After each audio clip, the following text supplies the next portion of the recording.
Hello everyone, welcome to the final game of Day 4 of the SEGAthon. This is Samurai Snake. And I am Tanner. I'm the co-com, and Snake is playing. Comix Zone. The hardest game on the Genesis, or so I believe. Stuck in development hell for God knows how long. Yeah, definitely a game that is quite iconic for the system in its really unique presentation style, which would be later replicated by all sorts of other games. But this is the first one I can think of, at least in coming out wise, that actually really went for that comic book aesthetic and really did it well. Yeah, I believe they hired actual comic book artists to work on the graphics. For sure. So this is a Sega Genesis or Mega Drive, for those of you who are wrong, beat 'em up. And it is also a pretty balls-to-the-wall hard platformer in some cases. I didn't even know that because I've never gotten past the first level of this game. Oh. Have you seen past the first level? Honestly, no, I haven't. So this is going to be a journey for me as well. And also, there's a lot of swearing and cussing in the dialogue, censored, of course. I was gonna say, wait, what? On like way back, but then yeah, it's censored. Yeah, and this guy is a pet rat. The pet rat has a name, doesn't it? It has a really good name. Yeah, its name is Roadkill, I believe. Yeah, there you go. That's a good name. I'm in my own comic book, just what I've always wanted. As you can see here, we're literally in like the panels of a comic, and there's a lot of fun to be had with that. There's some really neat stuff they do with kind of, I mean, quite literally breaking the fourth wall, because you have to break and get through these walls, if you will. It's best to play this game with a 6-button Genesis controller, because then you'll be able to block and also use all your 3 items that you can pick up.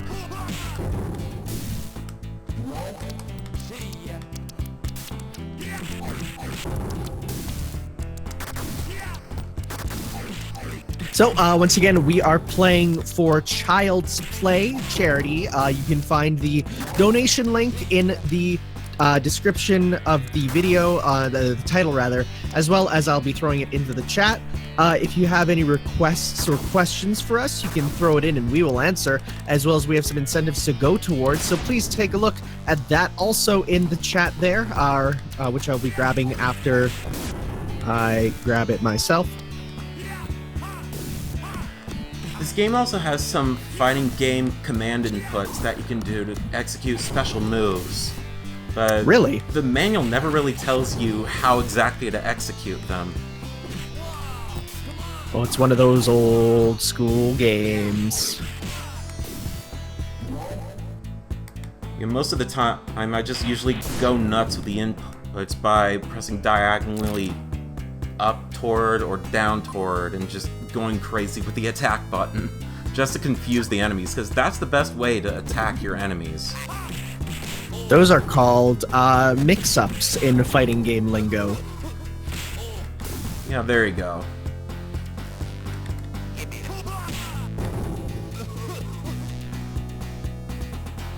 So what was your first experience with this game? It was probably Mega Drive Collection Plus, wasn't it? For me or you? Yeah, let's go with you first. It was actually, I saw it on the Genesis back in the day on a demo unit, but I first owned it on Windows 3.1 or Windows 95, so that's going way back. There was a Windows version of this? That's kind of crazy. Was it like, was it same name but different, or was it literally like the same game? It was exactly the same. Semi-perfect port. The sound was delayed in some part, in like every single part of the game, but the music differed based on the sound chip you had for your computer, whether it was just FM audio or actually using sound samples on your excellent sound card. Huh. That's interesting. I didn't even know that. As for me, yeah, I think my first time I heard about it was in Mega Collection Plus. Actually, it would be in reading old school cheat magazines on all the different like ways to unlock all the games in Mega Collection Plus. So I read about it there. But I actually had a bit of an interesting experience where there was a little while where I was helping out with a Super Smash Brothers fan game, and we were working on getting characters put in.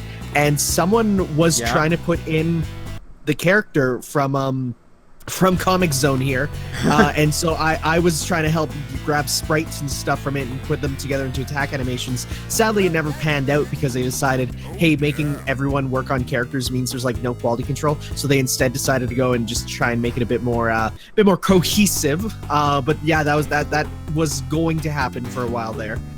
Yeah. I actually first saw this in a magazine. I forgot which one it was, but it basically had some sort of guide on the first 4 levels of the game. Someone asked, didn't this have a Fleetway comic? And I am looking to see if that's a thing, because it's the first I've heard of it. That's the first I've heard of it too. I don't know if this had a Fleetway comic. But I dropped a save state back there just in case, because that jump is pretty bullcrap.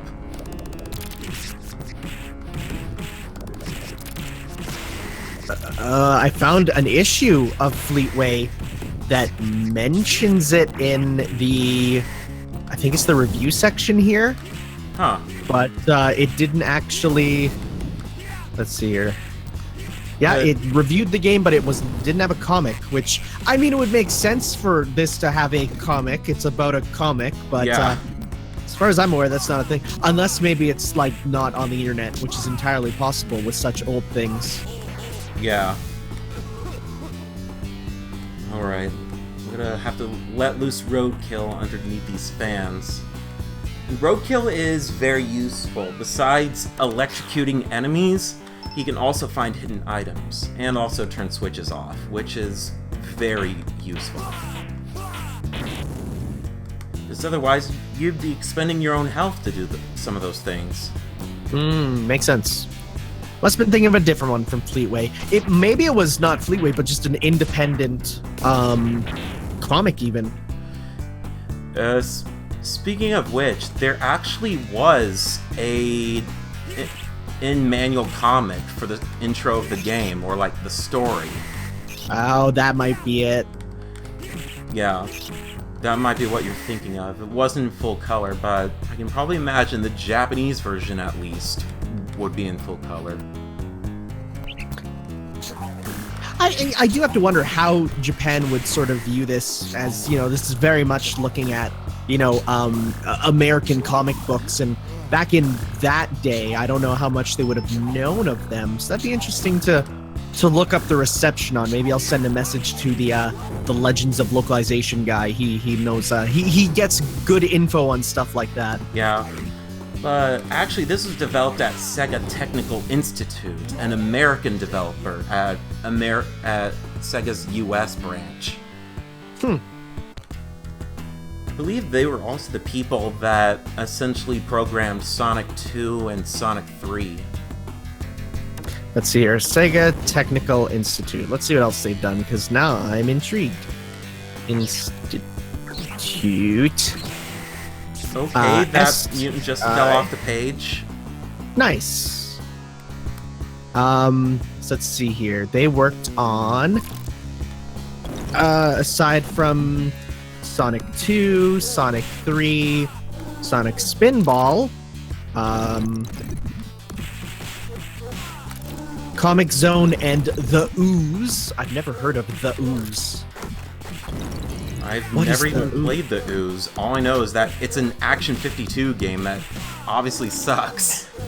The Ooze is a video game developed by SEGA Technical Institute and released in 1995 for the SEGA Mega Drive Genesis console. In the game, players take the role of a slimy puddle of liquid and face off against various enemies and obstacles. How was it received? It received mostly negative views, scoring in EGM 3.8 out of 10. So it was a bad one. That's why we haven't heard of it much. And of course, their last game that they worked on before super dying super hard was Sonic X-Treme. Yeah, that really went down well.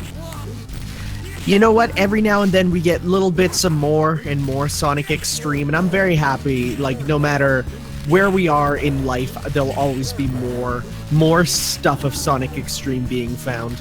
Yeah, because I believe the latest that I remember reading about was they were able to find a developer PC that actually had some prototype material of Xtreme on it, and it's being to a point where it was able to be played, which is pretty amazing. Yes, we did have a donation that didn't get read off because we were offline now. I'll read it again. It is a $5.26 donation from Richie, $5.26 that is. A donation for all the friendlies killed in action during Flame's run of Vanquish. They died as they lived, fighting to raise money for the kids. Good luck with Comic Zone tonight, guys. You got this. Love, Richie. P.S. Put this towards Knuckles, Mania Plus, and Knuckles. So I will do that.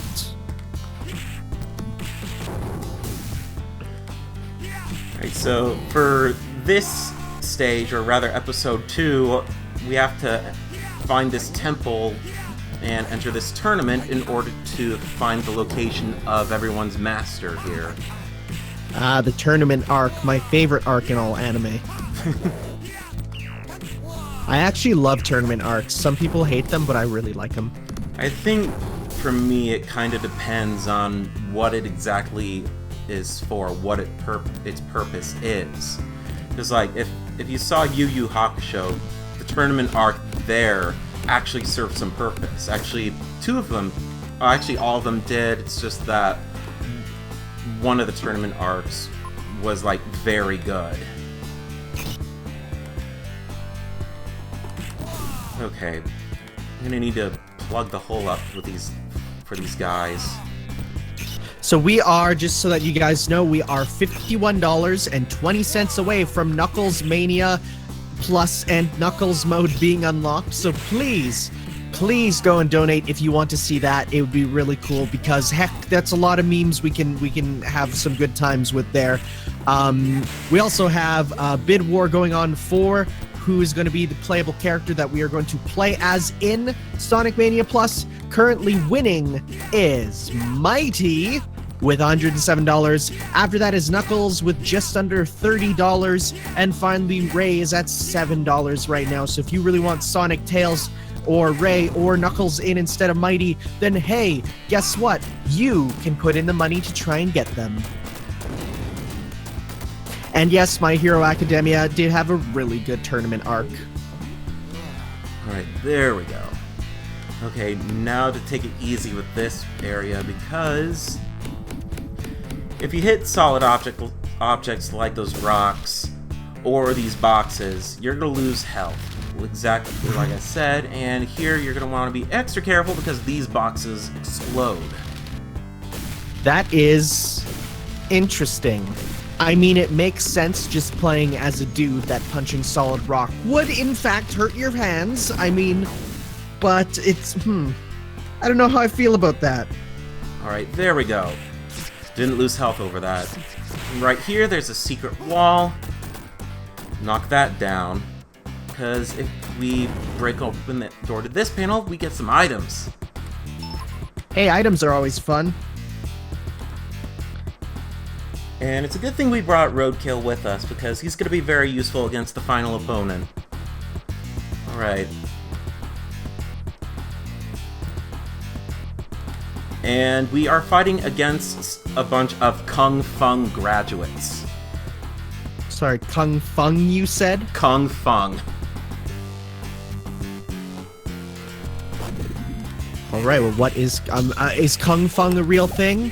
Pretty sure it's not, but if it is, I'd actually be amazed. So let's see here. I'm putting in parentheses around it, so it has to be what it is.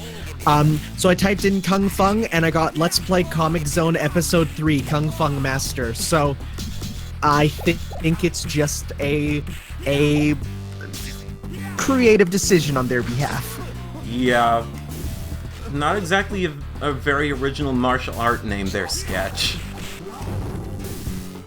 Oh, right, because you could almost say it's intentional to say he's a bad writer. Yeah, I didn't exactly. I didn't even think about that. I was gonna say, oh, it's just them doing. No, but wow, didn't even think about that.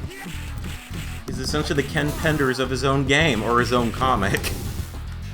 Okay, I just saw Ken Pender's tweet that I need to check is real because I saw people sharing pictures around, and I need to know. I need to know if it's the truth. It might have been fake. Like, what exactly was it that he supposedly said? Nope, it's real. Okay.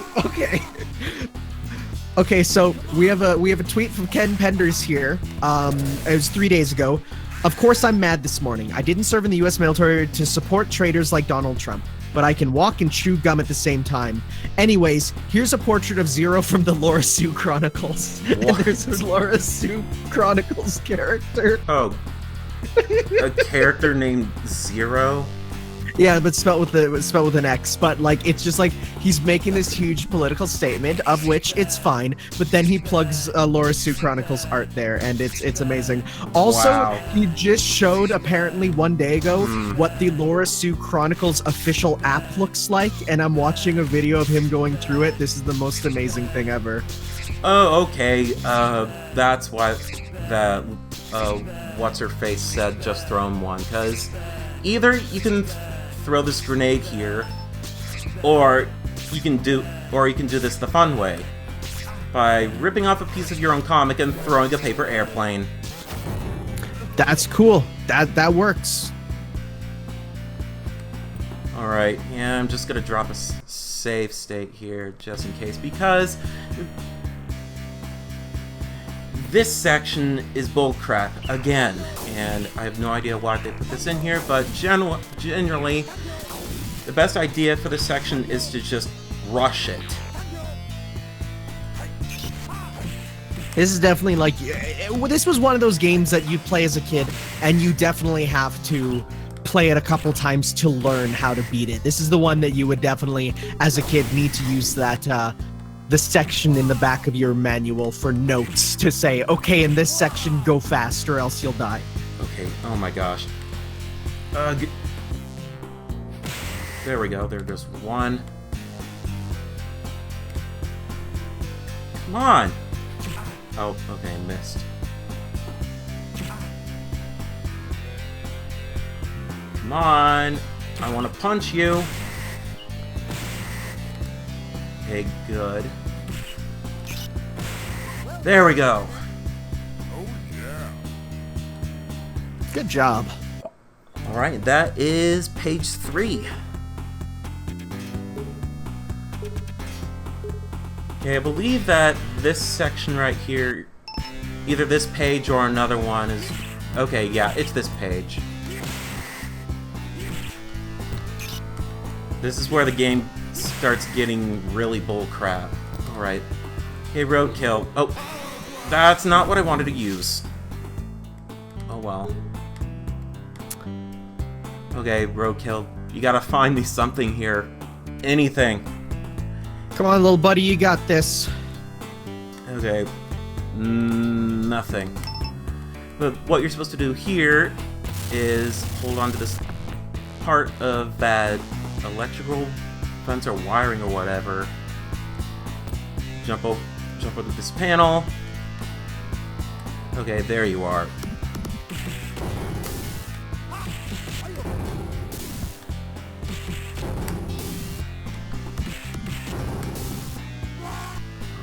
Yes, thank you.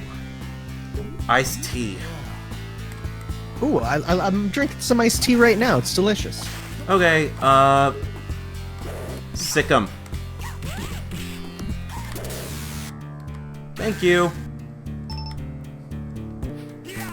That looks just like Cammy from Street Fighter. Mongolia? It's a bit weird. Okay, you just broke the fourth wall of my own comic, Roadkill. You just went past that and... okay. Okay. He's small. He can do it. Don't worry. He can find the way through the gaps. I'm gonna drop a save state right here because I want to show you guys the most bullcrap part of the game. Well, I'm excited for this. Okay, this isn't exactly it. Okay, well, apparently, if this is something I read in a Tips and Tricks magazine back in the day, that if you press the down key over and over and over, you'll unleash a deadly fart, which is what just happened on top of that box. Oh, really? Alright. Okay, you know what? You know what? Have a grenade. He's got to recharge his farts to do it. Does it actually do damage? It does, supposedly. Amazing. That's wonderful. That's dedication from the programmers. Okay, and that trap right there is bullcrap. Because how the heck are you supposed to get rid of it? I have never known how to get past that trap. It's bullcrap and it's bad game design. Are we going through that path? No. We're going over here. It says in some areas you can make sketch fart by constantly pressing down on the D-pad. That's all it says. Alright, so this part, Mortis, the bad guy of the game, sets your own comic on fire. If you get down to this part, just keep kicking this part of the floor right here, and you'll head down. Oh boy.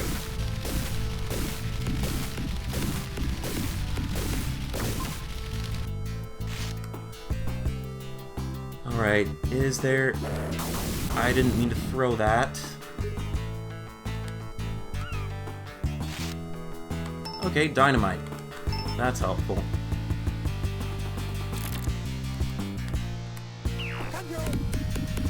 Hey, for this punching bag, do not do any of the work. Let this guy, Styx... Yes, that's like the band Styx. Just let like him... S-T-Y-X? Yeah, just let him throw throw fireballs and destroy all the punching bags.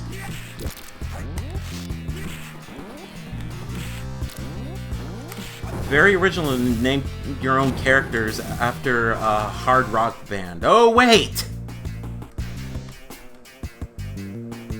I mean, it's also a reference to, like, the river Styx from Greek mythology, so... Alright, I think this is how... Oh, I know what you're supposed to do. Okay, I get it. Let's first blow this up. Whoa!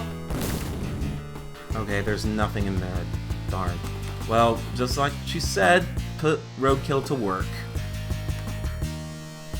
Do your stuff. Alright, now here we are against the Kung Fung Master. Save state right here. Looks just as you might have imagined, except with long fingernails. Oh. Nope. Okay. The idea behind this fight is to kick him into his own fingernails. I'm sorry, what? Did you just say kick him into his own... Oh, he shoots the fingernails. Okay. I was trying to figure out what that meant when you first said that, because, of course, that doesn't make sense when you just say it with him. Okay. This is possibly the inspiration for that one boss in Sonic Mania, the egg spider one. So, I mean, yeah, bouncing him into the spikes there. Yeah. Thankfully, if you've cleared 2 pages, you'll get a continue. So, is the continues like an instant continue, or is it you have to do the level again? It's an instant. You basically go back to the beginning of the level, but Oh. That actually might be helpful because I got all my health back. True, that's true. Also, yes, I can't believe I didn't even think about how Johnny Joestar fires his fingernails out. You're right. Wait, what? Yeah, there's a JoJo character who fires his fingernails. That's his weapon. I have nothing to say about that. Like he just holds his fingers out, and then pew, there goes his fingernails. And it's not like a thing where he has unlimited fingernails. He has to wait for them to grow back to do it. So it kind of sucks. And how long does he have to wait for that? Well, he can make them grow back pretty quickly if he drinks chamomile tea, because that apparently enhances cuticle growth and stuff. But no, he still has to wait a bit. It's honestly not the best power. Like... That must hurt to fire your fingernails. Right, and they're spinning also, I should say. They're not just firing straight out. They're spin from what I've read. Yeah, he uses the spin with his tusk, yeah. It's something special. I love JoJo. The best part about JoJo is you can say anything, and even if people have no idea what JoJo is, they'll be like, that's crazy. Oh yeah, and they can also break the space-time continuum, because of course. You can say JoJo spoilers, and it gets people interested. It's the best. Oh yeah, I've noticed that these Mongolia chicks really hate each other. And they're willing to attack each other, too. That's good. That's surprising. It's good for a beat-em-up. Alright, let's take this path again, because I'd rather deal with the pain of a race against fire instead of dealing with an almost instant death trap.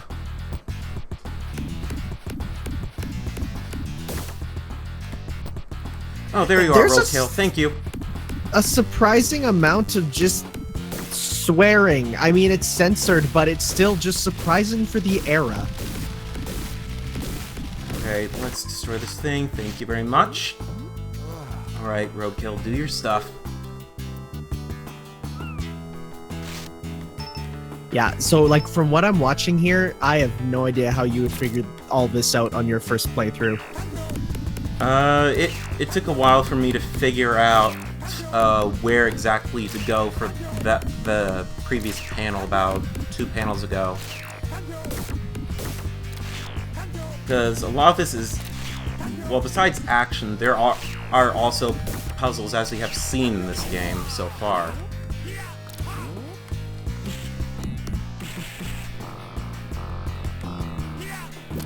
Apparently, this game was ported to the Game Boy Advance only in Europe in 2002. Oh, I believe developed by Infogrames and published by Sega.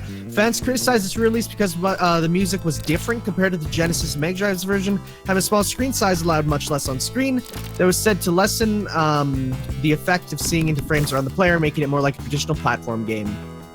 This game is also featured hidden within the Japanese version of Sonic Mega Collection as an unlockable game in all versions of Mega Collection Plus, which is unlockable with having a Sonic Heroes save file, or is unlocked after starting all the other Mega Drive games at least 50 times. Jiminy Christmas. That's a lot. Just play Sonic Heroes. It's fun. Yeah. The North American release of Comix Zone included a heavy rock soundtrack, similar to other early 1990s, similar in style to early 1990s rock artists Nirvana and Soundgarden. The bonus CD had 12 music tracks from these American recording artists. Wow, there's just straight up, like, you got Danzig, Lords of Brooklyn, MC900 featuring Jesus and the Mary Chain, Love It, like, these are all, like, real bands, I think? Yeah. It just included real music. That's interesting. Okay. That's weird. Right. Block his fingernail shots.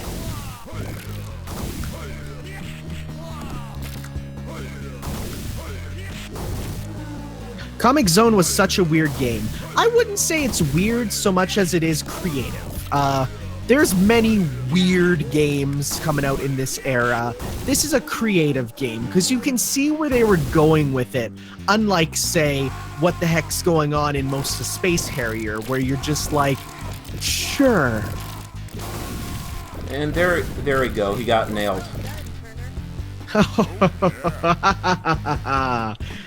Good.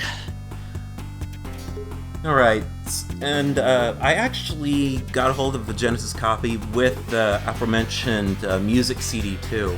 I only listened to the first track because That was the one that stuck out to me the most, because the title theme and the options theme is awesome.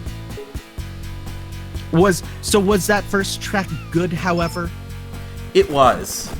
Nice. Very good.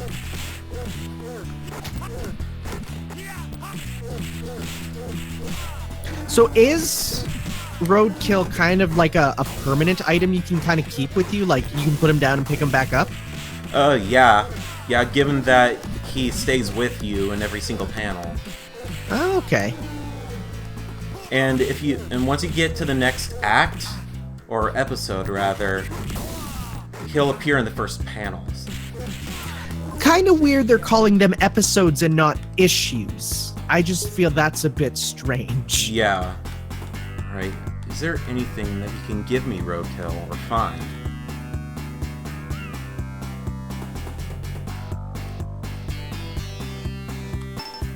Not there.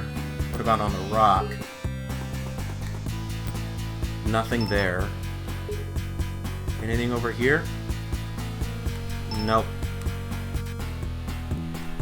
Alright, but welcome to this trap. You might be wondering, how in the world do I deal with this giant alien mouth, or mutant mouth? Well, first of all, get rid of the mutant that's right over here. And send Roadkill in. There you go. So I'm reading here that apparently there's two endings of the game. Do you know if you're going to be going for one or the other specifically? I am going for the good ending.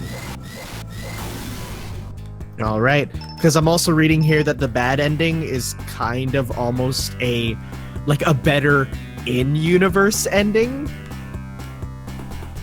Oh boy, this part. I'm just gonna drop a save state right here, cause mines.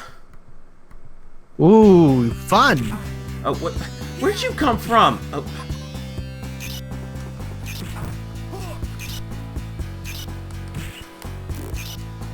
Okay, I just farted. Drop the dynamite. Oh wow, he just came out of nowhere. You're right. I'm sorry, there's a delay from me. Yeah. People will be confused. Okay, Roadkill, is there anything else that you can find for me? There has to be some extra dynamite here, because I need to blow up those other mines somehow, unless Roadkill can sacrifice himself for me. Okay, he found a fist. What does the fist do exactly? It basically is a one-hit kill all thing. Okay. It's not going to do anything to the mines, unfortunately. But I wonder if Roadkill will be able to do anything. Actually, it might have been better to just... It might have been better just to drop the dynamite over here.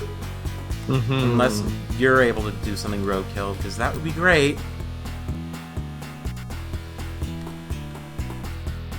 Crap. Whatever. I have a safe state to back this up anyway, so let's see what Mongoria has, if she has any items on her.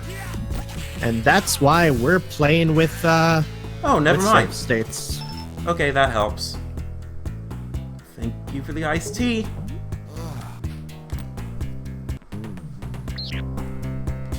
Alright. Okay, what exactly is down there that requires this explosive?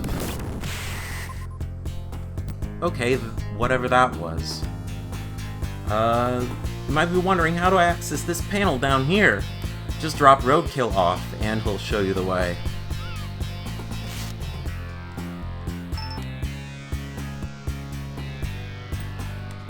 And these question marks are dangerous, because you'll get a random item or a random explosion. Like so. Alright, we got a $19 donation. Flame here, $19. One for each death during Vanquish, as promised. Thanks, Flame.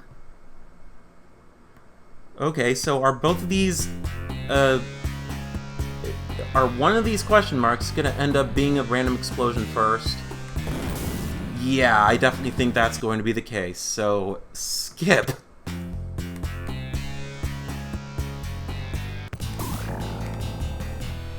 Oh gosh, this guy.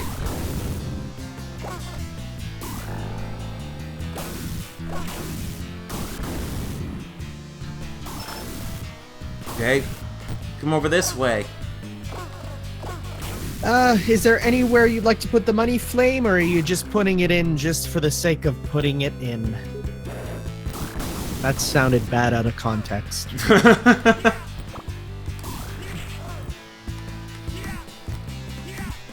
Oh, this dude poops mines? Well, he's the worst. Yeah. Okay. Thank goodness blocking lets me take no damage from his puke. Says just putting it in to fulfill the promise. Sounds good, dude. I guess I should also be adding up the total at the top. Okay, thank you. Thank you very much, Flame, and thank you to these mutants that blew themselves up.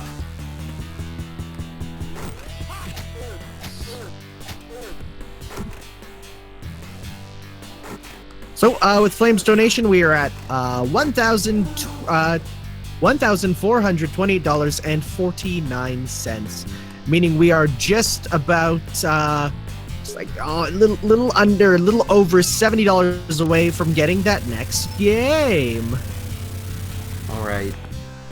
Okay, Roadkill, go flip the switch again. Thank you. Now to get over to the other side. Easy does it. Bingo! And with that, we are coming in close to the end of the game. Wow, really? I Yeah. guess it's a beat-up, so that makes sense. And I guess it also figures that this game is very, very hard, so what do you expect? Yeah, it's one of those games that they expected kids to be stuck on for a long time to try and get through it. Okay, whatever you do, in one of my previous runs, do not go for these question marks. They are not worth it. They'll most likely be random explosions. Okay. Okay, so... I've drawn a blank on where exactly to go. So let's just go to the right. Okay, Roadkill, do you have anything that you can find? Any iced tea? I'm very happy that the special item to heal you is iced tea, because that's like the default drink here in Canada. Wait, really? Like, you go to place... Oh, yes, iced tea is pretty much... Like when you're going somewhere to get food, like at a restaurant, it's not... Like, it's not what pop do you want to drink, it's do you want water or iced tea, pretty much. Yeah. Okay. Oh! Creepy crawling mutant.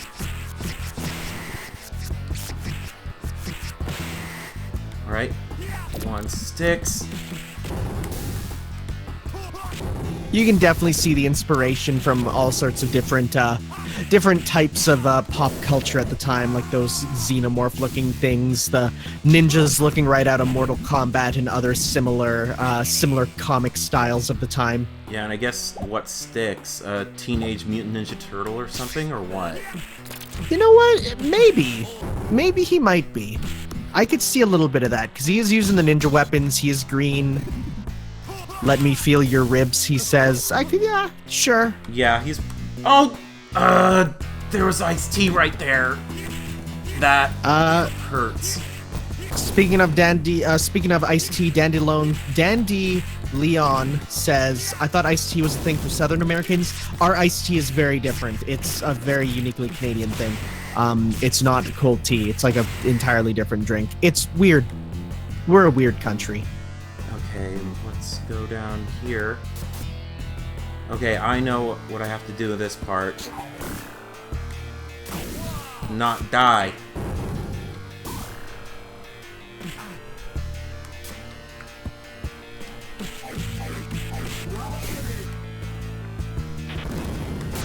Oh, that wasn't good.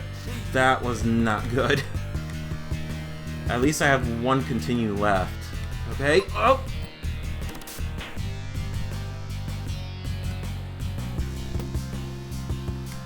Alright, how in the world am I supposed to... Oh, right. Roadkill. Ours is our iced tea is pretty super sweet. There's you can't even tell it's tea. What the heck am I... Okay,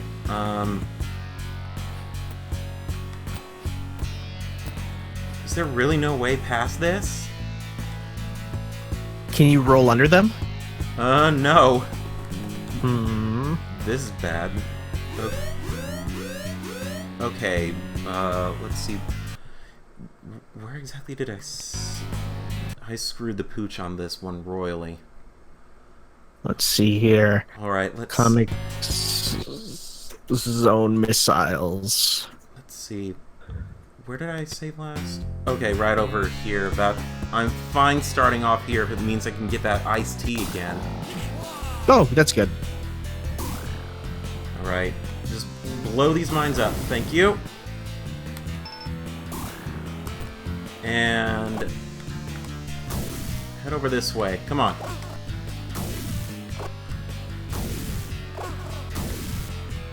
Right over here. Come on.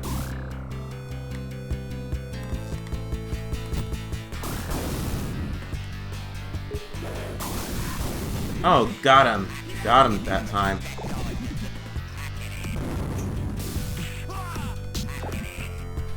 Besides, this part's easy anyway.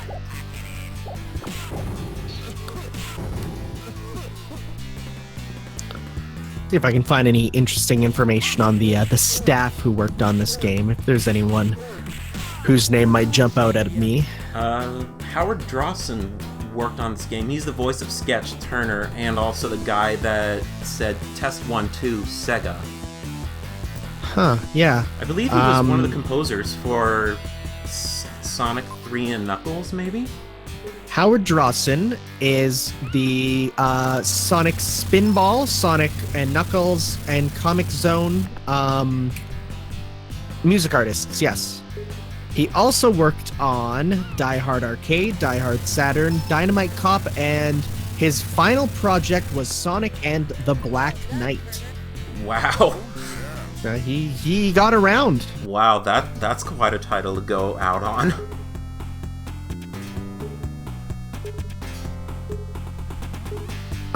What's the bad guy's name again, you said? Mortis. Okay.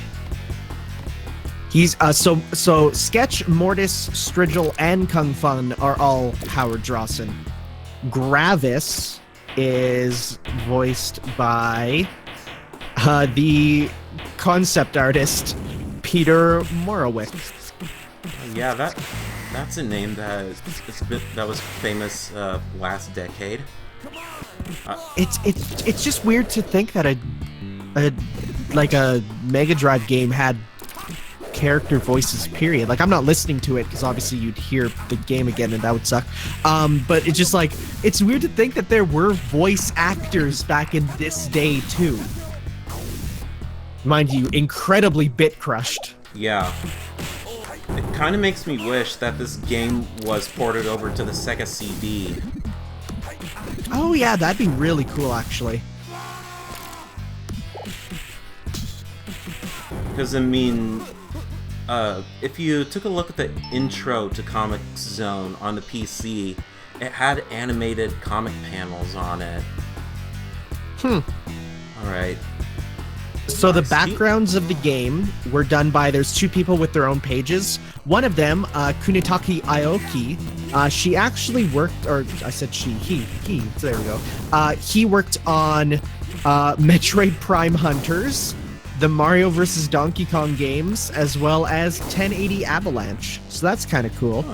Huh. Another one of them, Chris Sen, otherwise known as Christian G, worked on all the way. He was the lead level implementer of Sonic Boom Rise of Lyric. Huh. And he also was the designer of Shrek 2. Oh, I love looking up people.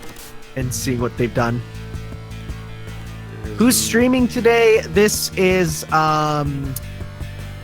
last Samurai game for Snake. today. I'm sorry. I'm so sorry. I almost forgot your name. Yeah. And I'm Tanner, but you should know me. And yeah, this is the last game. We're actually approaching right up by the end. So if you want to get in some final donations for the day, we will, of course, read them off, fulfill your requests, everything up to, but possibly not including reading erotic fan fiction for Comic Zone. Does that exist? I gotta find out. I can probably guarantee you that it exists. Somehow. Okay, let's see here. Okay, you know what? Let's just paper airplane them. It doesn't. Thank goodness. Oh, whoa.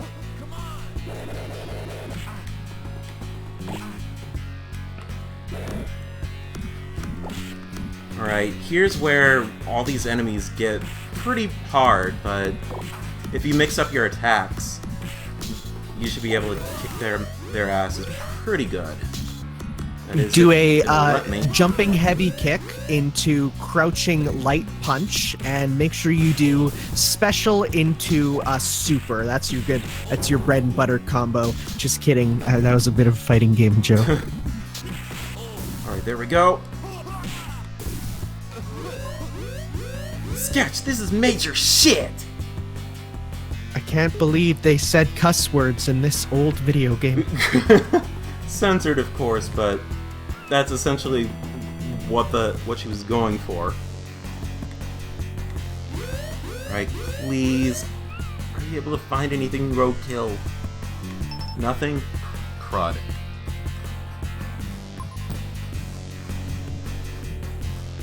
Alright, I believe there's gonna be an endurance test. Oh yeah, there is.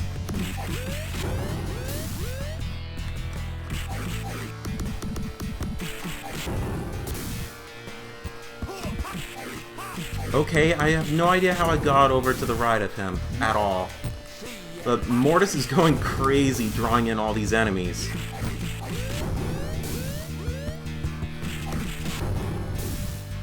Alright, I got some factoids for you here. In the opening of the game, the SEGA logo is blue in the Japanese version, but white in the international release. Huh. That's just a little different change. After pausing for a short period of time, Sketch will develop a speech bubble that says SEGA, which we did see when the game, or when OBS kind of exploded. And after clearing a panel of enemies, pressing the down button rapidly will cause Sketch to fart. So you need to have no enemies in the panel. Oh, okay. Which makes it a bit sad, because then you can't use it to actually attack, it seems. And there goes the fart. Ugh, how the heck are you supposed to get through this thing? Roll? I think you should be able to roll. Oh. Well, it just exploded on my dead body. But, hey, we got one last continue in. Oh yeah, your dead body it kind of stuck on. That was... Alright, let's try going the other way this time. Oh, roadkill.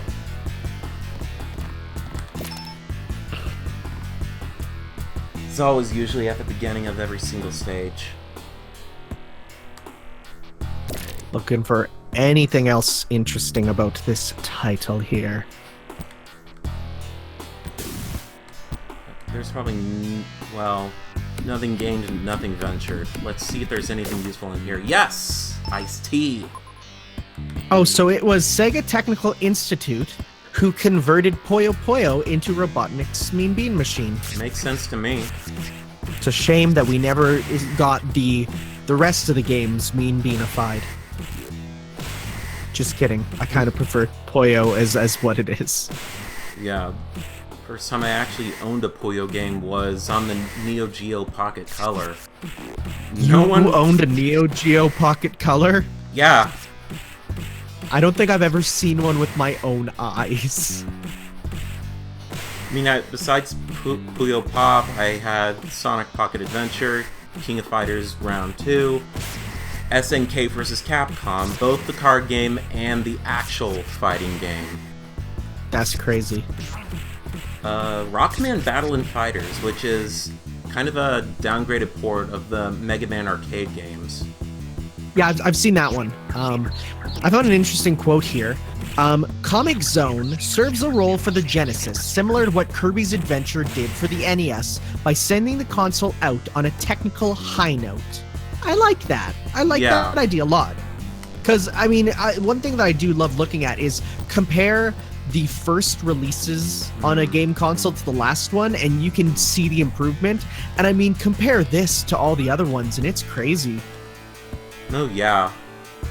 Okay, there's nothing over here. I have no idea what you're supposed to do in this panel at all, other than just attack the door. Well, I'm throwing a paper airplane. I don't care.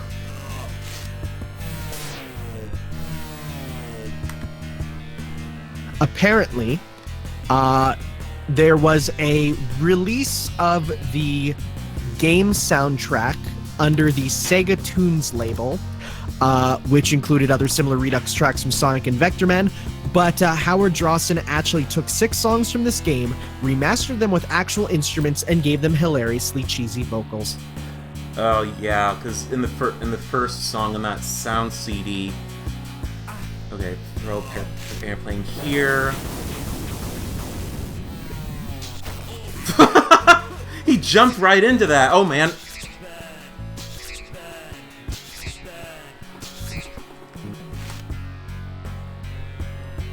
Where are you? There you are. Yeah, the lyrics in the first track on that music CD make no sense at all. Oh, I'm looking them up.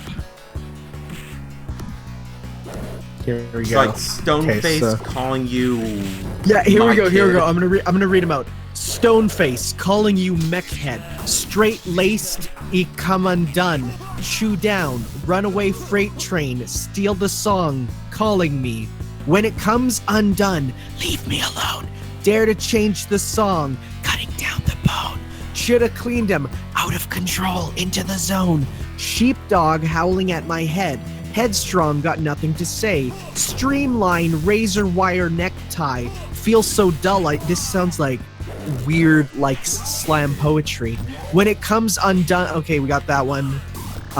Yeah, that's the options screen, and the lyrics make absolutely no sense. So yeah, it featured the songs Into the Zone, Feed My Disease, 10,000 Knives, Seen It for Days, Woe is the World, and Last to Follow. So that was Sega Tunes Comix Zone, the 1996 CD. There was also, oh my god, I've never seen this, Sega Tunes Virtual Sonic, which has a bunch of Sonic songs. Do they have lyrics? I've never heard of this. I'm pretty sure, yeah. I think there is one Sonic music CD that has some very sexually explicit lyrics, I think. Okay, so a Virtual Sonic enhanced music inspired by the worlds of Sonic, which is an amazing album title. Okay. Is an album music related to the Sonic franchises, though containing tracks from Sonic Spinball and Sonic & Knuckles. 2/3 of the song in this release are original compositions, not to be seen anywhere else. Right, there we go. That's exactly what I wanted. And I am going to drop a save state here, in case I screw up, which I highly doubt I will. I know exactly how to get the good ending. And this is cool. Yeah, I was reading about this, how the last level is half sketched only. Yeah. That's cool. And now the villain goes back into your comic, puts Alyssa into this tank full of nuclear fluid or whatever. I don't know. It's Mountain Dew. Yeah, I guess it's Mountain Dew. Mountain Dew's green, isn't it? You know what? Mountain Dew is also blue and red and yellow. It has many colors, different flavors. All right. So I don't know what color it is. I just had to guess. Yeah. Come on, jump down. Jump down. Thank you. Right, so the idea is to lure him down to the bottom part of the ship and lure him over to this rocket and constantly press the lever. Or press the lever, pull it. Oh, that's cool. I like how the game just can't even keep up. Like, when you do that, like, things are breaking on it. Alright, and that's how it's done. Because initially when I used a cheat code on the PC version, I just fought him like an idiot, because no kid at that time is going to figure out how to get the good ending. Just you need to beat it before she drowns, and then you get the good ending. Yep. Where they smooch. And she gets brought back to the real world. Which causes lots of problems with the actual, like, citizenship dynamic, because she has no ID. How do you marry her? She's not a person. There's problems there. Comic book people can't give consent. Oh no. That's Comics even worse. So we have a credit scroll here, except for me, Yeah. it's way delayed, so... Yeah. I'm happy Roadkill got cheese. It's very good. Yeah, got to wander the sewers for however long he lived. Yeah, there you go. Peter Morwick, concept, design, and art direction.